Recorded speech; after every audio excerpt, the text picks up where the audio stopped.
ईश्वरात्मिका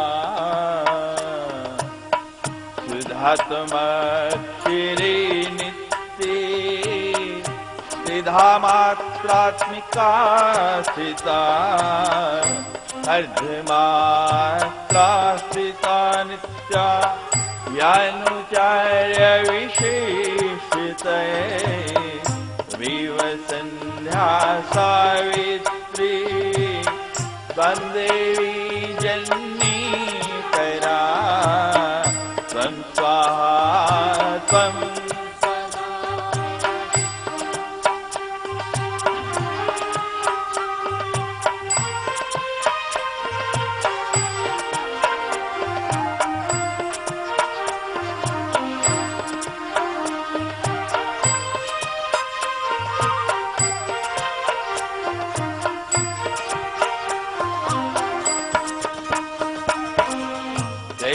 धार्यते विश्वं यत्सिज्यते जगत् यत्पाल्यते देवी त्वं तस्यन्ति च सर्वदा विशिष्टो सृष्टिरूपा त्वं स्थितिरूपा ते पालिने तथा संगृहीति पान्ते जगत्वस्य जगन्मये त्वं स्वाहा त्वं स्वधा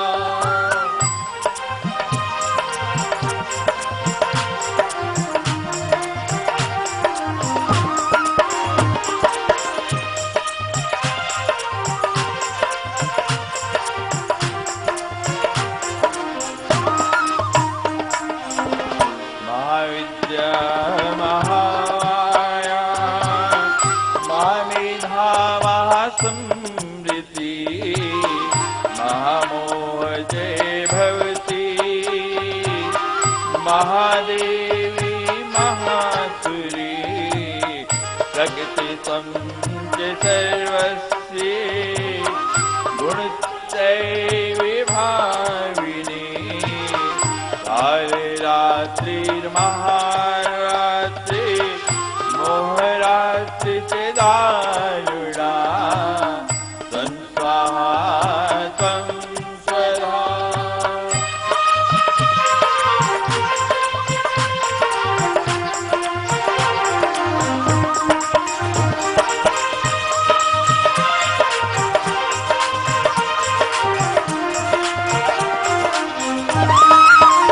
त्वं श्रीतं विश्रितं ह्रीं बुद्धिर्बोधिलक्षिणा लज्जा पुष्टि तथा तुष्टि त्वं शान्ति शान्ति खड्गिनी शूलिनी घोरा गदिनी चक्रिणी तथा शङ्खिनी चापिनी बाण भुषुण्डी परिघायुधा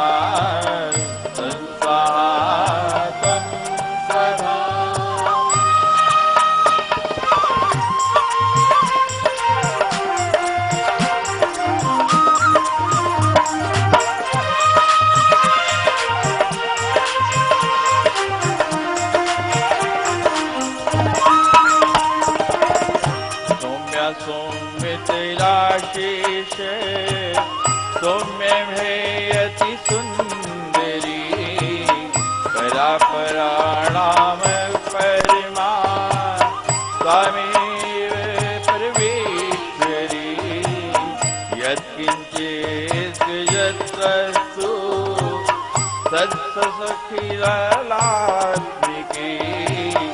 तस्य सर्वस्य या शक्ति त्वं किन्तु यसे सदा त्वं स्वाहा त्वं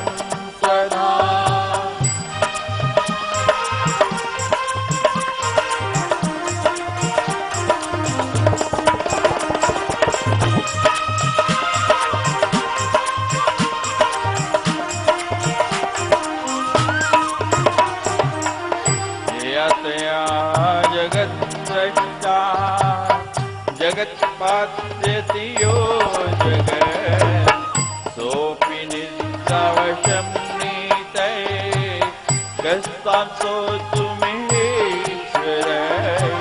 विष्णु श्रीर्ग्रहणमयि ईशाने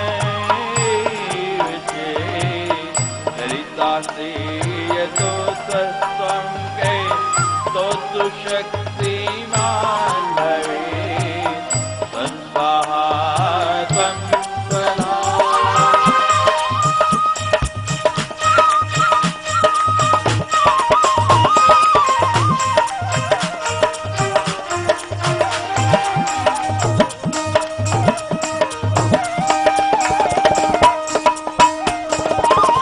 सातमिदं प्रभावे स्वे रुद्रे देवी संस्तुता भूयतो दुराधर्षा वस्रो मधुकेशवो प्रबोधं जय जगत्स्वामी देशामुच्चितो लघु बोधश्चे किस्तामस्ये हन्तु मे तो महासुरो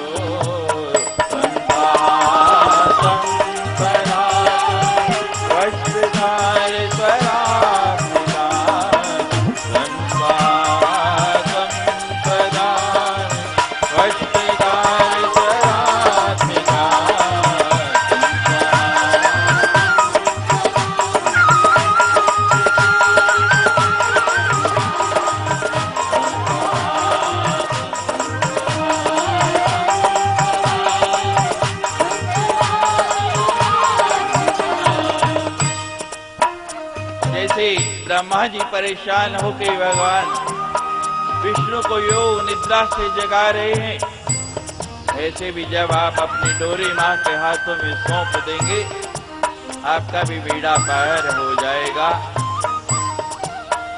इस भव से पार होना है तो एक ही तरीका है, भव से पार लगेगी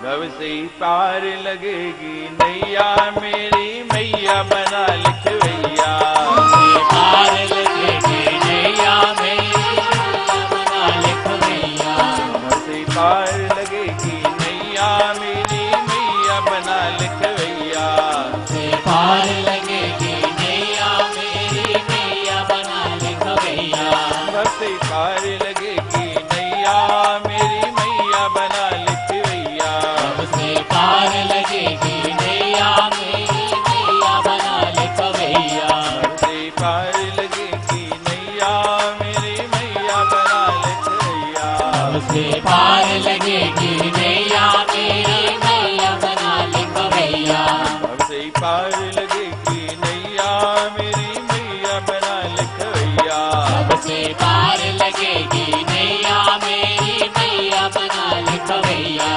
वही राम है वही कन्हैया वही राम है और वही लिखवैया से पार लगेगी नैया मेरी मैया बना लिखवैया से पार लगेगी नैया मेरी मैया बना लिखवैया। देखिए भोजन कितना भी अच्छा हो, कितना भी स्वादिष्ट बना हो और जिस थाली में परोसा जाए वो थाली नहीं अच्छी हो, थाली गंदी हो, उसमें गंदगी लगी हो तो भोजन का स्वाद आएगा क्यों भाई? कितनी भी सुंदर हो और जवाई ससुराल में जाए वहां थाली नहीं हो तो कहते ससुराल का भी आनंद नहीं। भोजन का जब तक थाली नहीं आनंद नहीं, और ससुराल में कहते हैं कि जब तक थाली नहीं आनंद नहीं, और बाग में उसकी परवरिश तब तक नहीं होगी जब तक माली नहीं। बाग में उसकी रक्षा कौन करेगा? कौन फूलों को जीवन देगा? माली।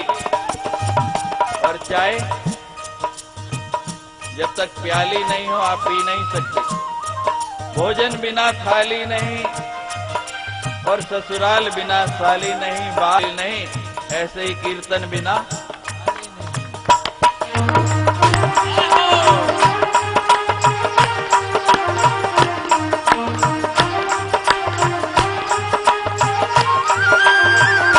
पत्ते पत्ते तेरा नाम, जय माता दी। पत्ते तेरा नाम, जय माता दी। डाली डाली तेरा नाम, जय माता दी। अरे जय माता दी बोलो, जय माता दी। जय माता दी बोलो, जय माता दी। जय माता दी बोलो, जय माता दी। जय माता दी बोलो, जय माता दी। जय माता दी बोलो, जय माता दी। जय माता दी बोलो, जय माता दी। पति तेरा नाम, जय माता दी। डाली डाली तेरा नाम, जय माता दी। फूल तेरा नाम, जय माता दी। पत्ते पत्ती तेरा नाम, जय माता दी। जय माता दी। तेरा नाम, जय माता दी। डाली डाली तेरा दी। जय माता दी बोलो, जय माता दी। जय माता दी बोलो, जय माता दी। जय माता दी बोलो, जय माता दी। पति तेरा नाम, जय माता दी। डाली तेरा नाम, जय माता दी। फूल तेरा नाम। जय माता दी। अरे जय माता दी बोलो, जय माता दी। जय माता दी बोलो, जय माता दी। जय माता दी बोलो, जय माता दी। जय माता दी। हो जय माता दी।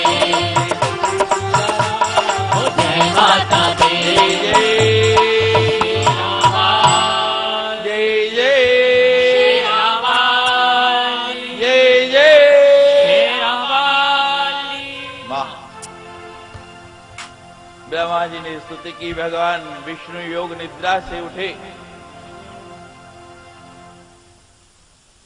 ब्रह्मा जी ने कुछ कहा नहीं, सामने ही देखा दो बहुत भयानक राक्षस मधु और केटिव खड़े हैं। भगवान ने अपना सुदर्शन चक्र हाथ में लिया, अपनी गदा को संभाला, धनुष पर बाण का संधान किया और पूरे अस्त्र शस्त्रों से सुसज्जित होकर युद्ध करने लगे। बड़ा भीषण युद्ध हो रहा है। ऐसा भयंकर युद्ध हुआ कि विश्व का, केवल इस विश्व का ही नहीं, ब्रह्मांड का भी कोई युद्ध इतना लंबा नहीं चला। अभी तक सबसे बड़ा युद्ध महाभारत, 5000 साल गुजर गए, थक गए। कहते ये मेरे बस की बात नहीं, मैं नहीं मार सकता। कहने लगे भाई आप दो और मैं अकेला। अब कई लोग कहते हैं भाई, मैं कहता हूं जोर से बोलो, ताली बजाओ। कहते स्वामी जी आपके पास तो माइक है, हमारे पास माइक नहीं। मैंने कहा ये तो 2 माइक आपने गिन लिए, लेकिन मैं एक हूं और आप कितने हजार हैं वो नहीं देखते।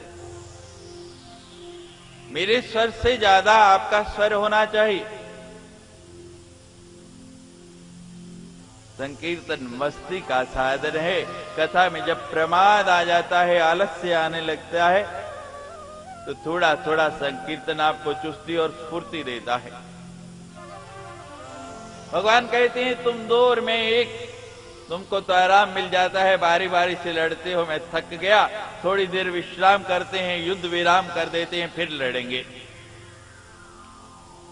घोषणा हो गई युद्ध विराम।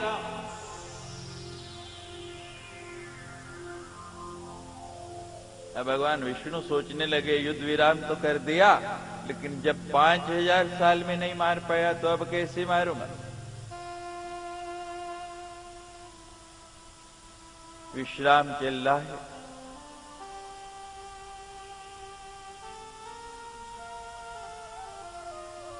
सोच रहे हैं क्या करूं। पहली बात तो हम सोचते ही नहीं, विचार नहीं करते।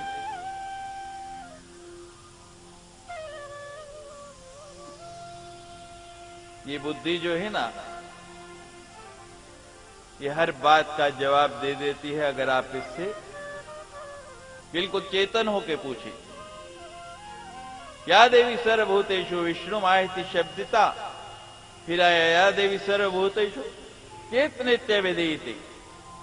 पर जब चेतना हो, चेतन होके पूछे तो या देवी सर्वभूतेषु बुद्धि रूपेण संस्थिता नमस्तस्यै नमस्तस्यै नमस्तस्यै नमो नमः। एकदम जवाब मिलता है।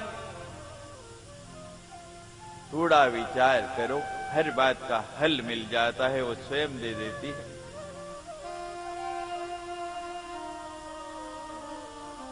जब सोचने लगे तो ध्यान आया कि जिसने मेरी रचना की, जिसने अपनी शक्ति लक्ष्मी के रूप में मुझे दी, अब उसी के चरण पकड़ने पड़ेंगे, दूसरा कोई साधन नहीं।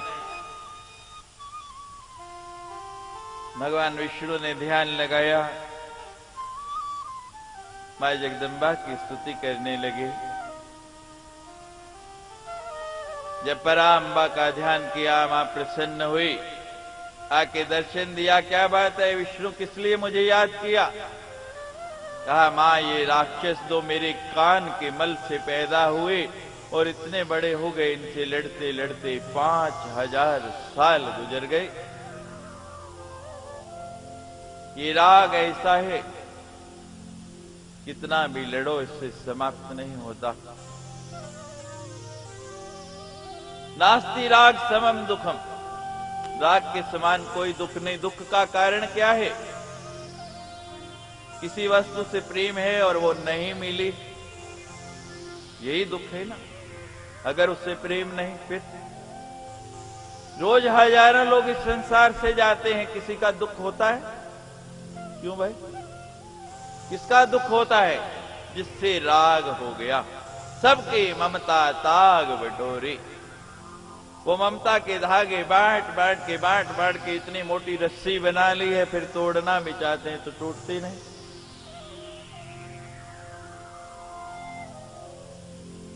राग लगाना ही है तो यहां लगाओ ना, स्वतः ही संसार से वैराग हो जाएगा। राग गीला है और त्याग सूखा है। नारियल जब तक गीला होता है ना, अपने खोल से चिपका रहता है, जैसे ही उसका पानी निकल जाए, सूख जाए, अपने आप तल को छोड़ देता है। फल जब पक जाता है, अपने आप पेड़ को छोड़ देता है, उसको तोड़ना नहीं पड़ता। जब सचमुच आपको मां के चरणों से राग हो जाएगा, अनुराग हो जाएगा, तो संसारी राग अपने आप छूट जाएगा। किसी को कहना नहीं पड़ेगा, किसी को बताना नहीं पड़ेगा। नास्ति राग समम दुखम, और साथ ही लिख दिया है नास्ति त्याग समम सुखम, त्याग के जैसा सुख भी कोई नहीं है। लेकिन कभी कभी त्याग भी दुखदायी हो जाता है।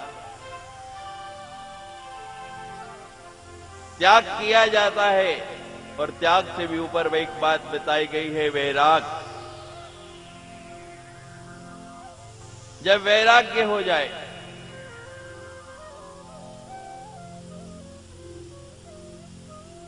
श्रीमद् भागवत में आपने सुना कि भक्ति जवान है और उसके 2 बेटे ज्ञान और वैराग्य बूढ़े हैं। कितने भी भक्ति कर लो, जब तक वैराग नहीं आएगा तब तक भक्ति फलित नहीं होती। और वैराग किसी के कहने से नहीं, त्याग तो कुछ सुना, किसी ने कहा, हो गया, कर दिया। बहुत से लोग तीर्थ में जाते हैं, जाके किसी ना किसी वस्तु का त्याग कराते हैं, लेकिन कभी इच्छा हो जाती है, सामने आ जाए, फिर याद आता है इसका तो त्याग किया है। लेकिन वैराग किया नहीं जाता, वो तो स्वतः हो जाता है। और जब वैराग हो गया, फिर उसमें रुचि नहीं रहती किसी वस्तु में। ये एक एक सीढ़ी है, पहले त्याग और फिर वैराग। और त्याग का कितना लाभ है? संचय में इतना लाभ नहीं। 2 मित्र थे, एक संचय करता था और एक त्यागी था। संचय वाला अपने संचय के गुण गाता कि देखो मैं संचय करता हूं, मेरे पास क्या क्या साधन है, क्या क्या सुविधा है। तेरे पास क्या है? त्यागी कहता है जो त्याग में आनंद है। नास्ति त्याग समम सुखम, जो मुझे सुख है वो तेरे पास नहीं। एक दिन दोनों मित्र जा रहे, नदी पार करनी है। नौका वाला कहता है कि भाई 2 रुपए लगेंगे नदी पार करने के। अब त्यागी के पास तो कुछ है नहीं, नदी कैसे पार करे? जो संग्रह करता था, जो संचय करता था, कहता है देखो आज मेरे पास पैसा है ना, मैंने संचय किया है, मैं पार हो जाऊंगा, तुम यहां खड़े रहोगे, लेकिन तुम मेरे मित्र हो इसलिए मैं तुम्हें भी लेके चलता हूं। 2 रुपए अपने और 2 उसके दे दिए, 4 रुपए दे के नदी पार हो गए। पार जाके कहने लगा अब तो मान जाओ, देखो त्यागी महाराज संचय का कितना महत्व है। वो कहते नहीं अब भी नहीं मानूंगा। जैसे वो होती है ना टेढ़ी की टेढ़ी, क्यों महाराज? कभी सीधी नहीं होती, कहते मैं नहीं मानू। वो संचय वाला कहता है कैसे नहीं मानोगे, तुम्हारे सामने प्रमाण है फिर भी नहीं मानते। कहते नहीं तुम्हारी समझ में नहीं आई, अभी भी त्याग का ही महत्व है। कहते तुमने संचय किया उससे पार हुए, जेब में पड़े रहते उससे पार हो जाते। तुमने उसका त्याग किया, नाव वाले को दिए, तब उसने तुम्हें पार लगाया। आज यहां मौका है, तुम भी अपने विकारों को यहां त्याग दो, मधु कैटव को, राग द्वेष को आज यहां छोड़ दो। देखो मां कैसे पार लगाएगी, 5 दिन में मर जाएंगे।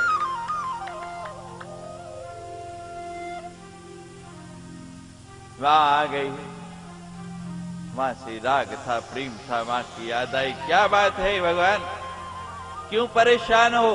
कहा महाराज ये 2 राक्षस, कहते 5000 साल लड़ता रहा, 5000 साल अपनी भुजाओं पे ही घमंड रहा, पहले याद कर लेते। मां गलती हो गई, ऐसे कहते हैं ना, अब तो क्षमा कर दो।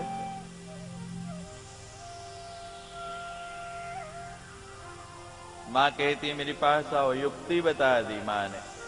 कहती जाओ युद्ध करने, और अब शस्त्र नहीं बुद्धि लेके जाना। बुद्धि से बड़ा कोई शस्त्र नहीं है। संसार का हर अस्त्र शस्त्र बुद्धि के सामने निरस्त हो जाता है। दोबारा लड़ने के लिए गए, कहते आ गया विष्णु, कहते हाँ आ गया। कहते चलो तैयार हो जाओ, कहते नहीं अब लड़ाई नहीं करनी, एक बार युद्ध विराम कर दिया तो युद्ध विराम। कहती फिर हार मान लो, कहते हार भी नहीं माननी। फिर कहते मैं तुम्हारे बाहुबल से, तुम्हारी शक्ति से, तुम्हारे पराक्रम से बड़ा प्रसन्न हुआ। कहती अच्छा? कहती मेरी इच्छा हो रही है, तुम इतने बलवान हो, जो व्यक्ति बहुत बलवान हो उसको इनाम देना चाहिए ना। आज तक कोई मेरे से 5 दिन नहीं लड़ पाया और तुम 5000 साल लड़ते रहे, इसलिए मैं तुम्हें इनाम देना चाहता हूं, अवार्ड देना चाहता हूं। कहते ओ विष्णु कान खोल के सुन पाया तो हमें क्या वरदान देगा? हम तुझे वरदान देते हैं, बोल क्या मांग। ऐसा ही होता है ना, किसी की बहुत प्रशंसा कर दो, बहुत है, एकदम भूल गए। कहते बोल क्या चाहिए, हम वरदान देते। और मां ने तो युक्ति बता दी थी कि जैसे ही वो बोले उनकी खूब प्रशंसा करना और फिर एकदम मौका नहीं चुकना। कहा ठीक है महाराज आप ही बड़े, आप ही मुझे वरदान दो। बोल क्या वरदान चाहिए? कहते तुम दोनों मेरे हाथों मारे जाओ। अब क्या करें भाई, अब तो फंस गए। कहते हैं ठीक है भगवान, अब हम वरदान दे चुके हैं, फंस चुके हैं, लेकिन हमें वहां मारना ना जल हो, ना थल हो, ना सूखा हो और ना गीला हो। भगवान कहते हैं मैं तुम्हें वहीं मारूंगा। भगवान ने उस समुद्र के अंदर ही अपनी जंघा का विस्तार किया। जैसे जैसे भगवान जंघा बढ़ाते जाते हैं, उसी प्रकार वो राक्षस भी बढ़ते जाते हैं। किसी से प्रेम हो गया तो प्रेम बढ़ता चला जाता है, किसी से वैमनस्य हो गया, शत्रुता होगी तो वो शत्रुता पीढ़ियों तक बढ़ती चली जाती है। भगवान कहते हैं आज मैंने संकल्प कर लिया है, पूरा समुद्र घेर लिया अपनी जंघा से। उन दोनों दैत्यों ने देखा, बचने का कोई उपाय नहीं, कहा मेरी जंघा के ऊपर सिर रख दो। दोनों का सिर रखा, भगवान ने अपने सुदर्शन चक्र से दोनों का वध कर दिया। देवताओं ने पुष्प बरसाए, जय जयकार किया, बोलो सच्चे दरबार की जय। दोनों राक्षसों के शरीर से जो मांस मज्जा निकली उस समुद्र के अंदर, उसने इतने बड़े राक्षस थे, भगवान ने पूरे समुद्र में अपनी जंघा का विस्तार किया हुआ है। वो जो मांस मज्जा से जगह भरी गई, वो मेदिनी कहलाई, पृथ्वी बनी। इस पृथ्वी के ऊपर, जिसके ऊपर हम विचर रहे हैं, ऐसी उसकी रचना हुई और उसके ऊपर सृष्टि का आरंभ हुआ। मधुकैटभ की ये बड़ी पावन, बड़ी सुंदर कथा आपने सुनी। मां की कृपा से संसार का कोई कार्य संभव नहीं है, असंभव को भी मां संभव बना देती है। एक बार उसकी शरण में आ जाओ और जैसा आपको मीठा कहा वैसा मीठा बोलो। और मां के भक्त जब मीठी वाणी बोलते हैं, मीठा बोलते हैं, मां को मीठी वाणी बड़ी पसंद है, बड़ी अच्छी लगती है। स्वयं मीठी है।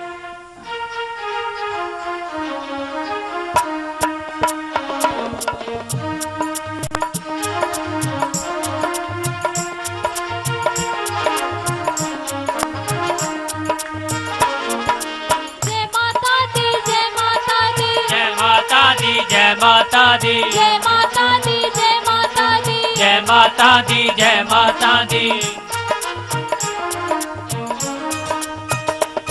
तेरे मिठड़े ने लग देवो, तेरे मिठड़े ने लग देवो, मादा नाम बड़ा अनमोल। मिठड़े न लग देवो, मादा नाम बड़ा अनमोल। तेरे मिठड़े ने लग देवो, मादा नाम बड़ा अनमोल। तेरे मिठड़े न लग देवो, मादा नाम बड़ा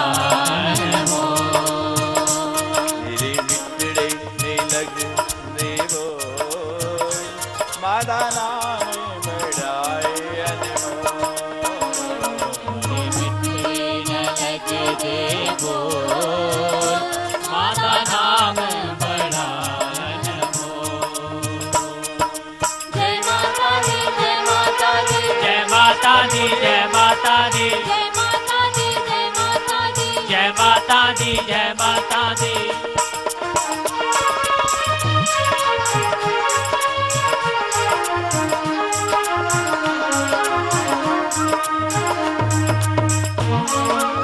अगमे अगोचर सब तो सोना, नाम मैया बड़ा मनमोना। पावे ले हथ तकड़ी तो, पावे ले हथ तकड़ी तो, मादा नाम बड़ा अनमोल। मिठड़े न लग देवो,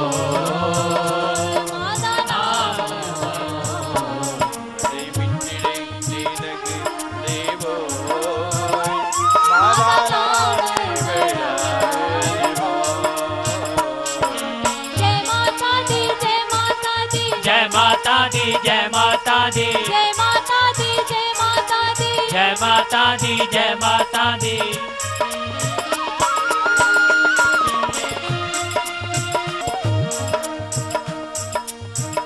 मां पुत्रादा प्यारे अनोखा, बाकी जग सारा एक सोखा।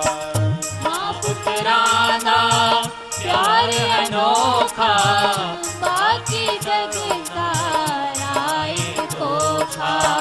मां पुत्रादा प्यारे अनोखा, बाकी जग सारा एक सोखा। सदा जय चरणान देखो, सदा जय चरणान देखो, सदा जय चरणान देखो, मादा नाम बड़ाए अनमोल।